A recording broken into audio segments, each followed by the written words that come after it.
दोस्तों, अभी हाल फिलहाल में हमारे प्रधानमंत्री श्री नरेंद्र मोदी जी द्वारा रेवड़ी नामक एक शब्द का बात किया गया। दोस्तों, ये रेवड़ी होता क्या चीज़ है? रेवड़ी का मतलब ये चीज़ है कि सब चीज़ मुफ्त में नहीं चाहिए या सब चीज़ मुफ्त में देने से देश को बहुत क्षति पहुंचता है। दोस्तों, एक चीज़ सुनने में बहुत अच्छा लगता है कि देश की जनता है, देश की जनता का अधिकार है, देश की जनता को हर चीज़ फ्री का मिलना चाहिए।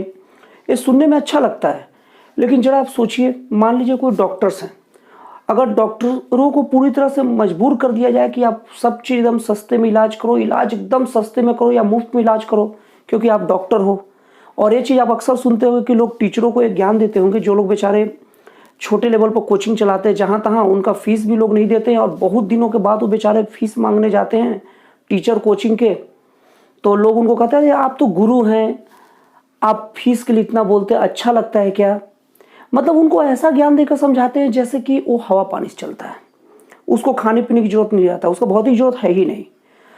दोस्तों, मैं ये कहना चाहता हूँ कि मुफ्त की चीज़ें सुनने में अच्छी लगती है, लेकिन जब अगर कोई भी चीज़ को मुफ्त में कर देंगे तो उसका स्टैंडर्ड गिर जाएगा। अगर हम सभी डॉक्टरों को ये कह देंगे कि आप मुफ्त का इलाज करो, तो कोई डॉक्टरी का कोई पढ़ाई नहीं करेगा और स्कोप उसका खत्म हो जाएगा, तो इलाज हमारा प्रभावित होगा।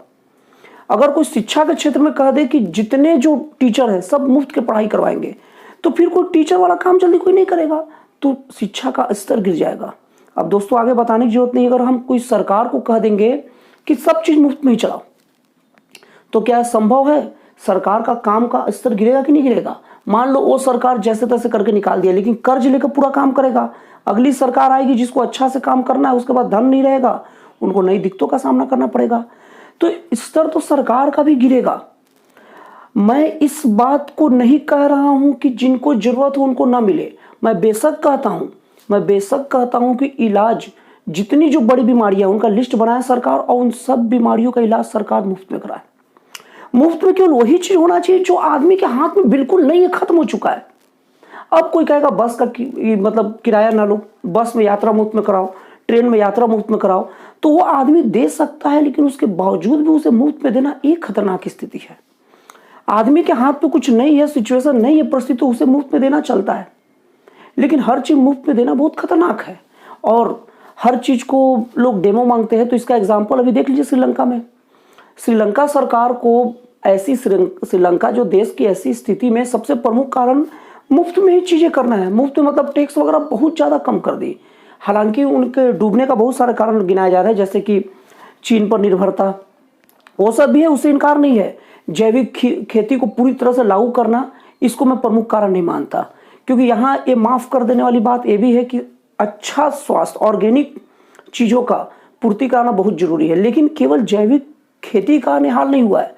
यहाँ पर श्रीलंका का प्रमुख, पूरी तरह से बेकार स्थिति का प्रमुख कारण मुफ्त में चीजें देने की कोशिश ही करना है, और वही काम हमारे देश के कुछ राज्यों में किया जा रहा है। अब उसका नाम नहीं लूंगा, आप तो खुद ही समझदार हैं। तो दोस्तों, इसमें बहुत बड़ी बात है कि मुफ्त की चीजें बहुत खतरनाक होती है अगर वो आदमी खुद भी उस चीज का इंतजाम कर सकता है तब। और एक बहुत बड़े ज्ञानी ने एक बात कहा है कि सबसे सस्ता वही चीज पड़ता है जो पैसे देकर खरीदा जाए, क्योंकि उसमें आपकी इज्जत रहता, सम्मान रहता और आप उसे अच्छे से एक्सेप्ट कर सकते हैं। जो आदमी आपको मुफ्त में कोई चीज देगा ना, वो आपको इज्जत कहीं का नहीं छोड़ेगा। आप समझ गए ना? जो सरकार भी आपको कोई चीज मुफ्त का देगी तो सरकार भी आपकी इज्जत नहीं छोड़ेगी। तो दोस्तों, मेरे वीडियो का फाइनली सार भी है, फाइनली निचोड़ भी है कि ऐसे लोगों से बच के रहे जो हर चीज आपको मुफ्त में देना चाहता है, क्योंकि मुफ्त में रियल में कोई चीज मिलती ही नहीं है। इधर से नहीं तो उधर से आपको उसका भुगतान करना ही पड़ेगा। तो क्यों ना गलत तरीके से भुगतान करने से अच्छा सही तरीके से भुगतान करें और मुफ्त की चीजों से बच करें, और प्रधानमंत्री जी की ये रेवड़ी वाली बातों को बहुत ही सीरियसली तरीके से ले। तो दोस्तों, फिर मिलता है अगले वीडियो में एक जन कल्याणकारी और एक राष्ट्रवाद से प्रेरित नए विचारों के साथ।